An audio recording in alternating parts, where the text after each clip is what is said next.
Hello, everyone. I'd like to welcome you to this section of our course, where we're going to look at how medieval people, primarily in Europe, uh, were given to understand the nature of evil and wrongdoing, primarily through religious art in this case.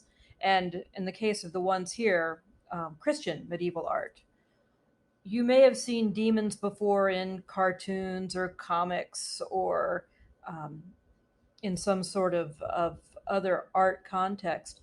But in the Middle Ages, they would have had a very serious role to play and would not have been regarded necessarily as cute, although there are certainly artists who have made what we would think of as cute demons. So let's take a look at their various functions here and give you a chance to look more deeply and think about how these have meaning for you.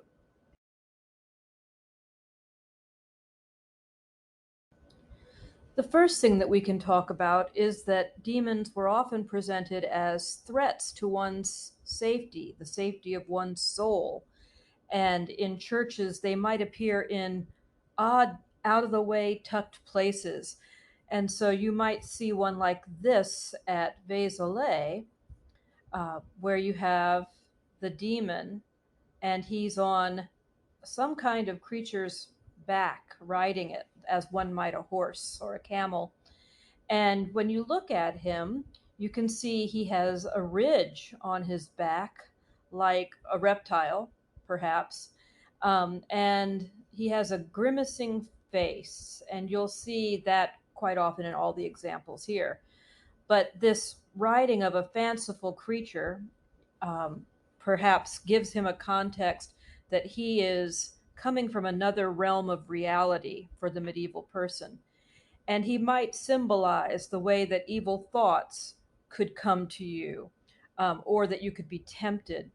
So these pieces, and many of them, if not all of them, would have been brightly painted in their time, um, are meant to remind the person in the building, whether they are a priest or a parishioner, that evil thoughts, evil deeds are lurking around them as opportunities, and they have to be vigilant.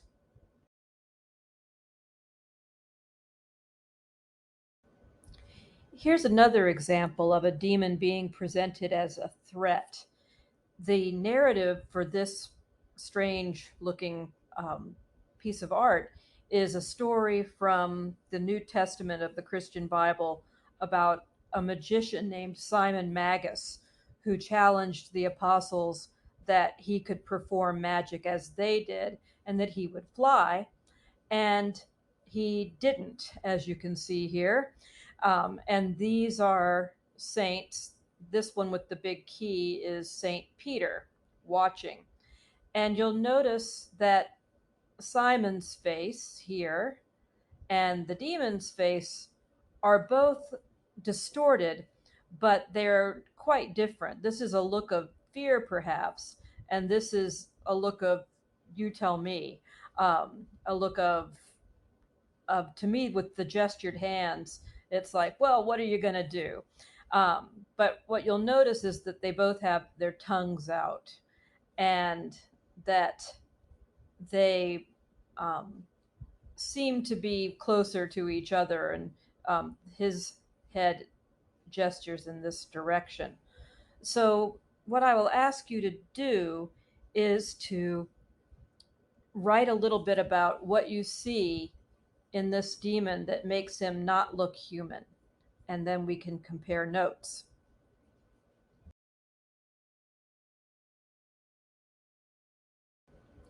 Here you see one of the most common representations of good and evil and how people should conduct themselves in all of medieval art. This is a scene from the Last Judgment, um, and almost every church would have had some manifestation of this idea from the book of Revelation, heavily interpreted, actually. And so this has Saint Michael, the archangel measuring souls upon their death. And this is broken off, but here would have been what looked like a baby, an innocent baby. And here you can perhaps see that there's a demonic figure inside and a frog like demon pulling it down, to try to say that the the soul of this person's um, good deeds do not live, or goodness do not live up to their bad deeds, and so they are trying to pull on these scales to win this soul right here to hell, which is where everybody's going this way. um, a common thought we may have now is that somehow demons are their own agents of evil and they only do evil. But in the Middle Ages, the theology for Christians was very clear that the demons, and this may be the chief one for this part of the frieze, the demons work at God's behest.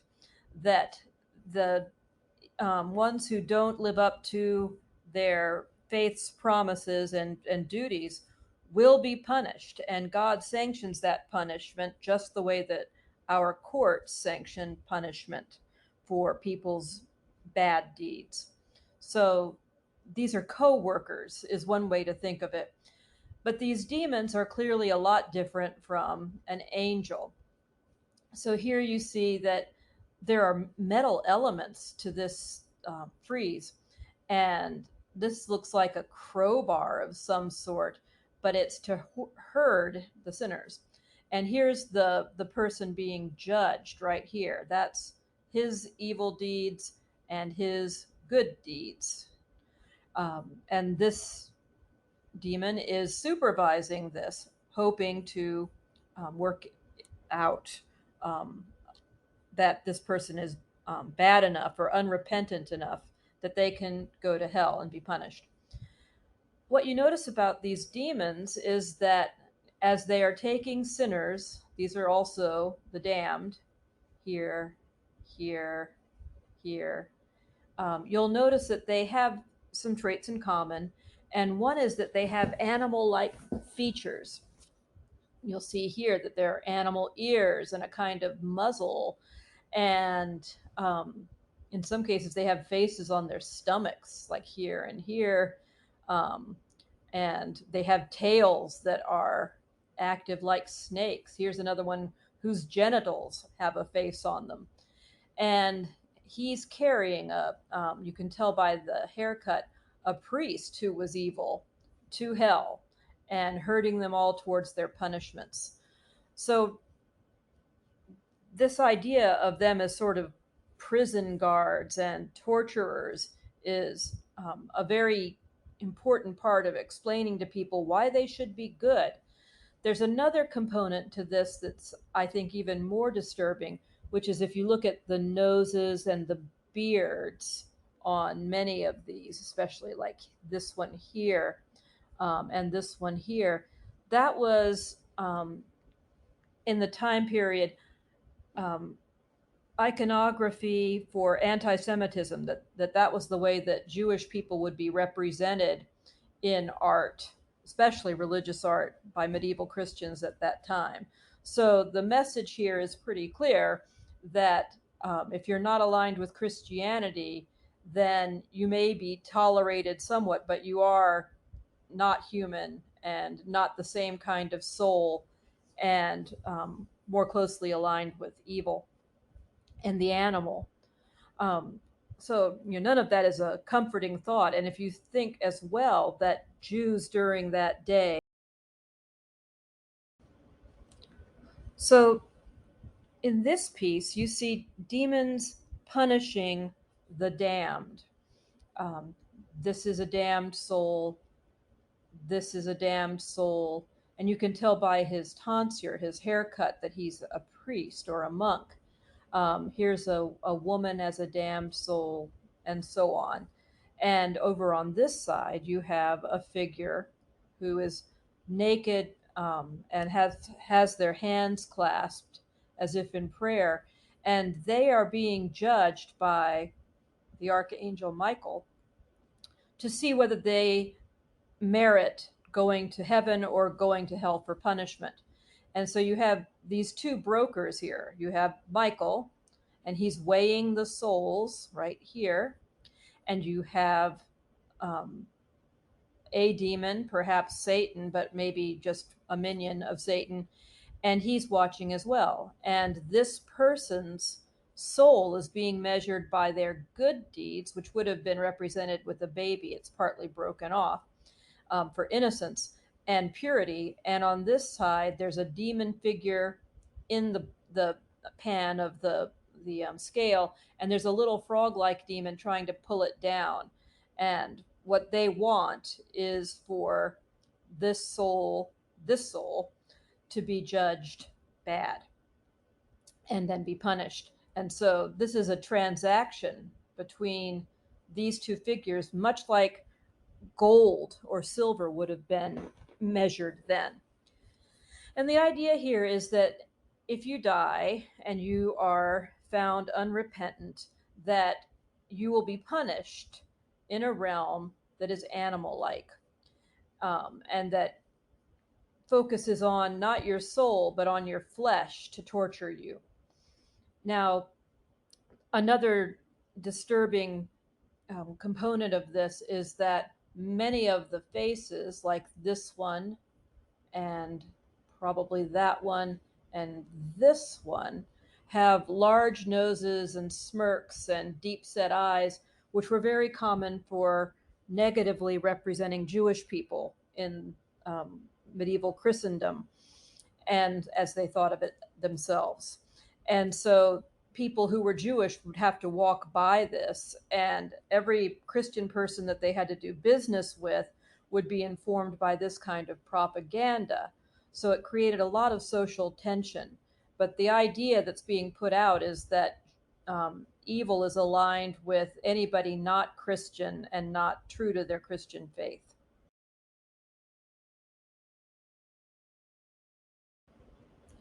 Here are two more pieces that I want you to look at in terms of aligning demons with evil and with punishments for who they are. And I will ask you in a moment to comment on what you see. Both of these are somewhat damaged. Here, you can see on the edge the demon's face, and you can see his bony, um, very skinny, skin like arms. And here, too, this demon's face has been cut off, but he has a pincers right here, if you can see it. And he is pulling out this sinner's tongue. And so this would have been in a church warning, if it was out in a particular part of the church, it would have been warning the clergy who worked there. If it was more out in the public area, it would have been warning the people who come to services about the sin of blasphemy and how it is dealt with. So these demons here are doing the work of punishing for God. They are not disobedient to God. They are a special kind of servant for God, like angels are. And over here, we have a very common figure that we're going to discuss in depth in the course, that the French name for her is La Femme au Serpent, the woman of the snakes. You can see one here. And she's usually represented with snakes, and with probably what's broken off here is a frog. And they usually are biting at her breasts or her crotch. And so she here is representing the sin of lust, blasphemy over here, lust over here. And the punishment is this stinging in the sexual parts. But she's also a demonic, I think, in the way that her hair is made to look like flame. Um, and she grimaces in this way. So that is here is a very common figure, and it's aimed particularly at women and particularly at the poor, the working people, because their lusts would be considered dangerous in their service to their masters and to the church, whereas wealthier people often have another figure we'll talk about in the course for greed. And those images are aimed at the wealthier ones so that they do not hold on to their money and give less benefit to the church. So there's that directional sense of who is most susceptible to what kinds of evil.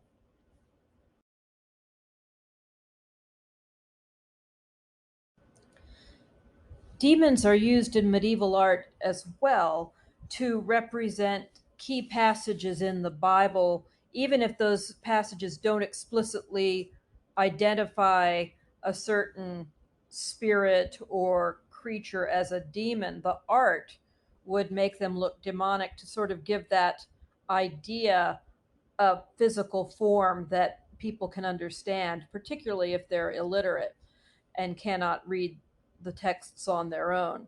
So, what would happen in the case of something like this is that you would have a literate clergy who probably would be reading medieval manuscripts, which have designs in them, and they'd want for the people attending the church and the other monks to have a way of thinking about a story that they may not be able to read in a concrete form. So they would, in the case of this stained glass, this comes from a whole narrative about the apocalypse. I mean, the whole window in Sainte Chapelle is, hundreds of pieces that are talking about all the parts of that story. And here we see the beast of the apocalypse, who has 7 heads, um, 3 there, 3 here, 1 sticking out, and um, and 7 horns, which I think work out 3, 4, 5, 6, 7, maybe more than that. They may have gotten excited in making this. And this is a symbolic animal in the prophecy of that book.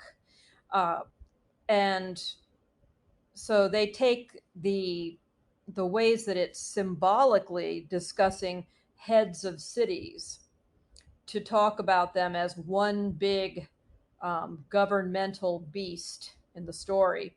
But for the purposes of lay people, they would probably have them focus on the beast as the beast, various sins, and so forth.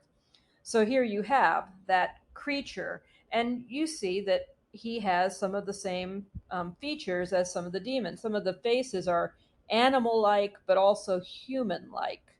Um, that this is a pretty human looking eyes and gaze, and the mouth is sort of a cross here between a human grimace and perhaps an animal one, but he doesn't quite have the muzzle that a lion or something would have, and he certainly doesn't have the ears that a lion or something would have. So there's this kind of idea that evil is where the human and the bestial nature of themselves meet.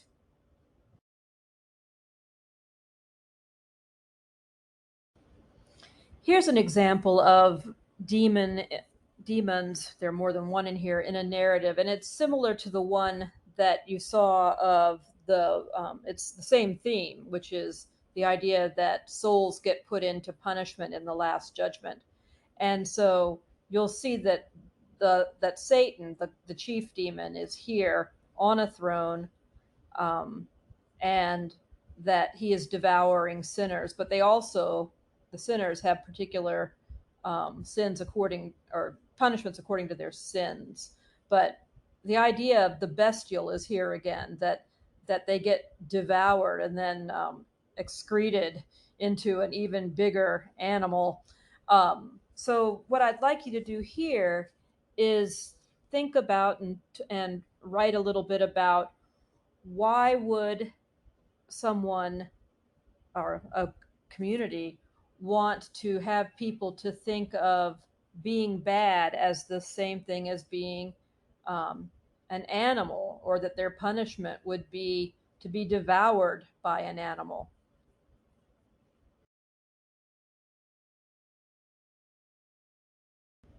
You may remember on an earlier slide that I said that demons can be guardians, they can protect. And in this case, It's kind of an ambiguous symbol, but it is what's happening here. This is the exterior of a cathedral, a basilica called Saint Denis outside of Paris. And these are demons that have been, basically cemented onto the cathedral spires and windows. And you'll see that they are animal like. They've got their nasty teeth. They have their wings, which makes them not in this realm. This one has amphibian features, looks like an evil duck or something. And this one has hooves um, and an open mouth with a protruding tongue. And the idea here is as I said, ambiguous. That on the one hand, um, they are on the side of the church and they look like they're guardians for the church.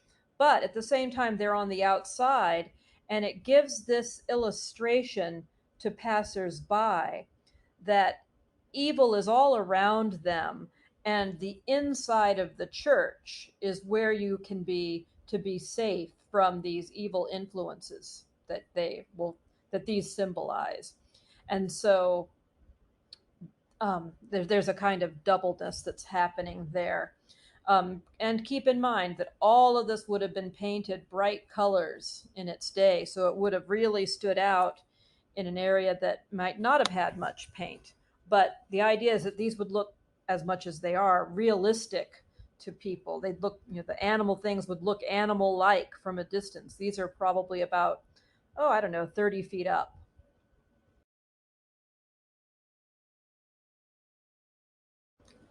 Here's an example for you to comment on. This is a gargoyle outside of the walls of, or on the walls of the cathedral in Autun. And what I'd like you to do here is try to pick out the features that you see that make it like demons that we have seen. If you're wondering, a gargoyle is a kind of spout to keep water from damaging the roof or running off onto the painted parts of the wall in a particular way. So the top of this, which you can't see, would have a place for rain to fall into, and then it would pour out away from the walls through the mouth. Possibly, I can't quite see if there's also, this might just be a dark spot on the knee or even here, but not hitting the walls where it would do damage to the the mortar or the paint. So please look at this demon and see what you think are its um, features that make it a protector or a warning to people.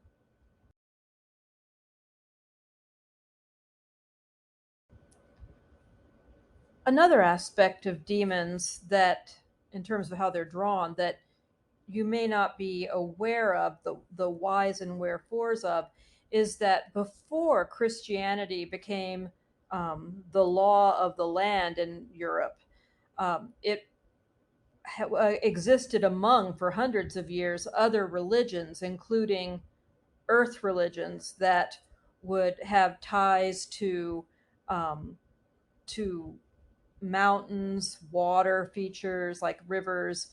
That the sacred would be in nature, and the sacred would also necessarily be in certain animals and certain acts like reproduction, for example. So that even today, when Christians celebrate Easter, they will still have bunny rabbits and eggs and chicks um, to talk about fertility, which was often celebrated in the same season as the newer Christian festival.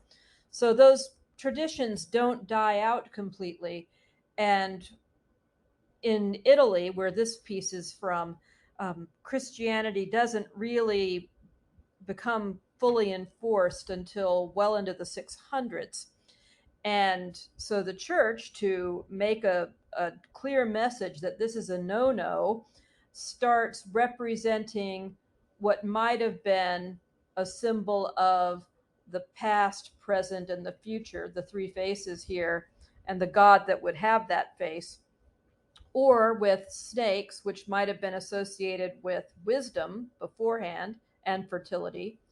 Um, and you see the pomegranates here for eternal life, and change the perceptions of those deities into the demonic so that they become evil itself and not representations of a religion that they disagree with. They become um, subsumed under the Christian God, and that there are no real other gods, there are just demons. So that's kind of contradictory with what we were saying earlier about demons working for gods.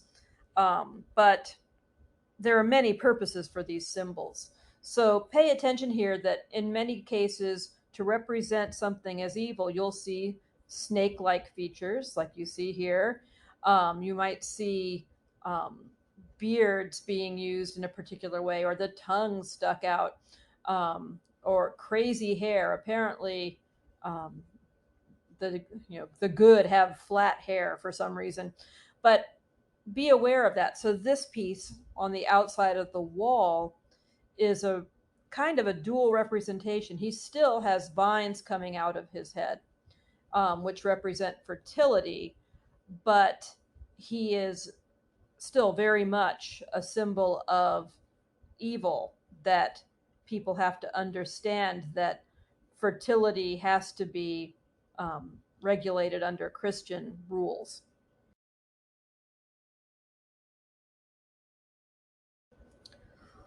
So here's another example. This is a mosaic in the baptistry in Florence, a very, very famous building.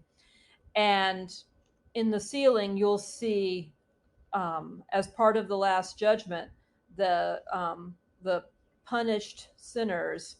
Um, Here's another set here, um, being managed by Satan. And what you'll notice, or what I would point out to you to notice, there will be some features that you recognize, and I would ask you on this slide to talk about some of the features that you are seeing that are consistent with things that we've pointed out here.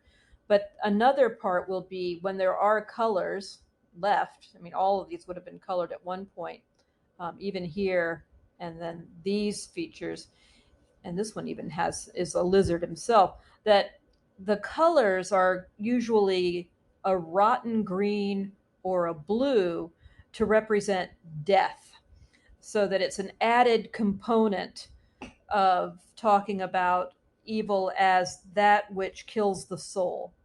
What I'd like you to do here is think about, talk about what elements you see that seem, that we've talked about and otherwise, which point to evil, and take old ideas and make new ones. Um,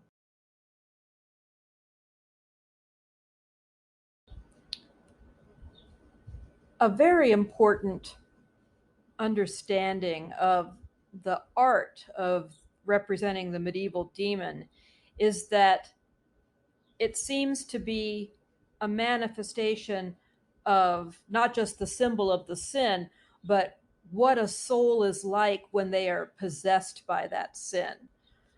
For an example, here you have, this amazing demon with his, wild flame-like hair, and his screaming mouth, and his, outraged posture that you see here.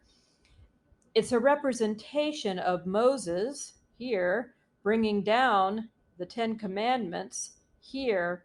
And if you know the story, while he was away, the Israelites uh, worry that they have been lost and they are losing faith.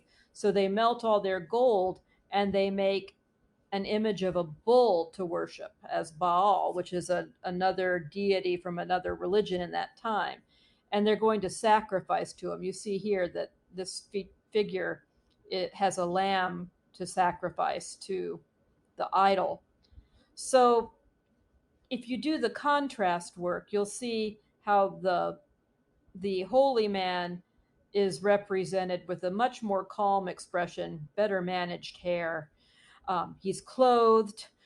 He doesn't have any animal-like qualities to him, but it's as though in making this object of idolatry, pagan idolatry, that the people themselves have manifested this kind of frenzy, panic, um, impatience. I mean, whatever qualities go with the idea of choosing another god, with idolatry, that this face and this body are showing the kind of fear that grows this kind of sin.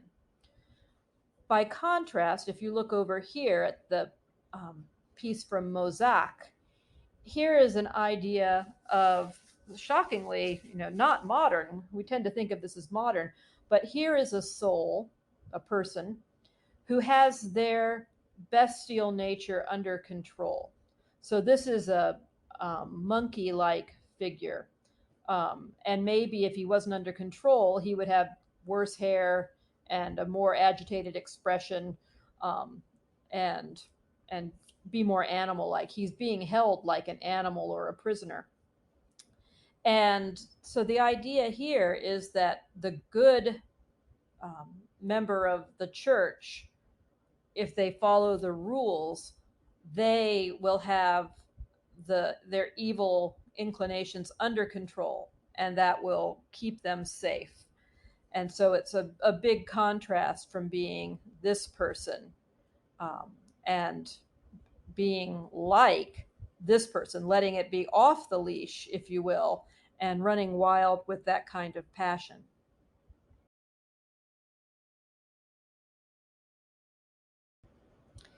Here's an example for you to discuss about emotional states as you see them in medieval art and the demons. So, this is a very detailed piece from the cathedral in Autun, and it's taking a scene from one of the Gospels where Jesus goes out into the wilderness and is tempted by the devil. And there's a kind of composite here. You'll remember from Le Femme au Serpent that here's that snake like creature representing paganism, representing lust, all of those things, and offering Jesus, who's here, and he's making a gesture of blessing and exhortation, and an angel holding him up. You can see his wing here. Um, and he's refuting and refusing the devil's offer of worldly pleasure. I'll have another example in a subsequent slide for you of this. So, what I would invite you to do here is look at this demon, compare his body and his expression to these figures who are complete goodness, and figure out what is the symbolism that's being worked across to teach people how not to be, what not to be, and what to be.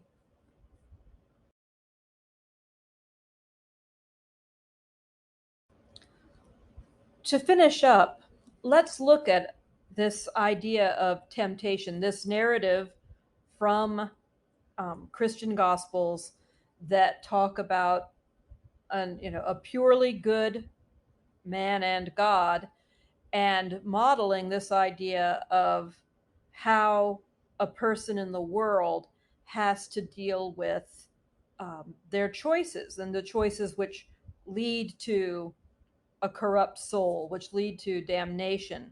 So this piece, which is in an abbey in a place in France called Plaimpied Gartempe, um, shows they map out the same story a little differently on the capital. So here is Jesus, and he is um, confronted by the temptations that are given to him. And here on the left side, we see one kind of demon, and you'll notice that he's very animal-like. He's very furry. He's got a kind of lizard-like face, but he's got those distorted features with an ugly nose, deep-set eyes, a grimace with teeth in it.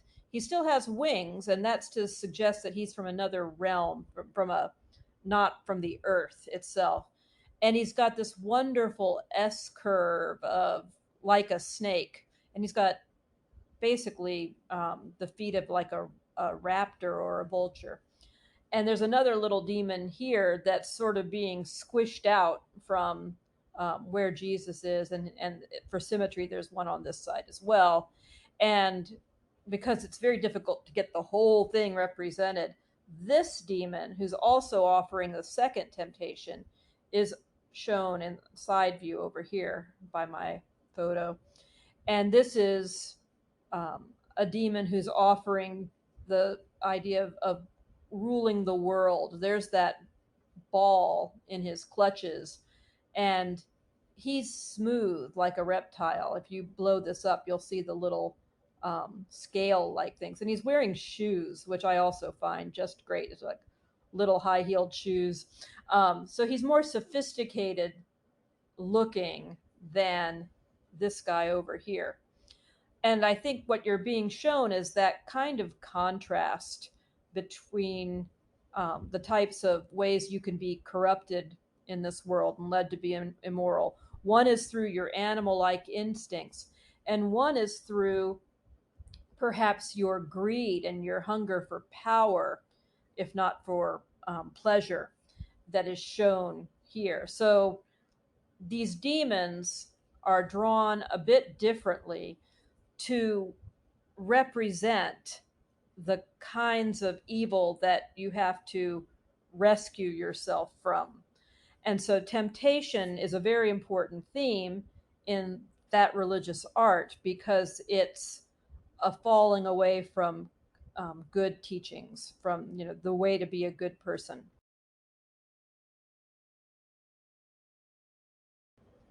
For our final example today, I've presented for you here another arrangement of the Last Judgment, which has sinners being punished for their sins by demons.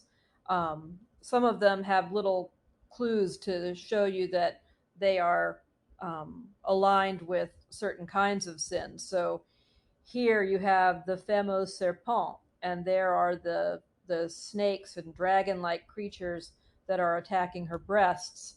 And here is a male figure, and he also has serpents, and that's probably warning against a different kind of sexual desire, perhaps homosexual desire.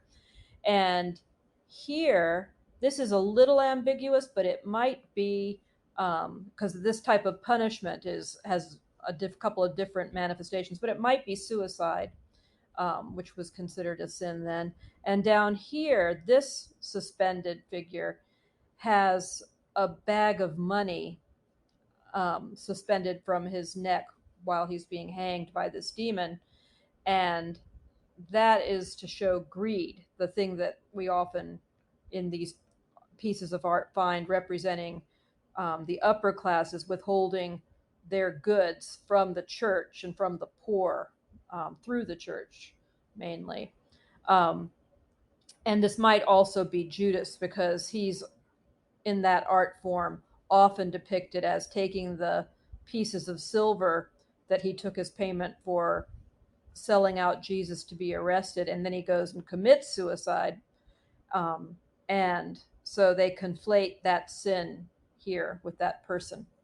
But there are also, ways in which you're being devoured by animals um, and stomped on and suppressed by animals. And here is that sphere again of the worldly sphere of the things that you desire. That since these are probably people who are greedy in one way or another, that it's about the material goods, whereas this is more about the physical lusts that one has. And I haven't really spent much time figuring out which ones sins these represent, but I'm sure that for the people at the time it would have been quite particular.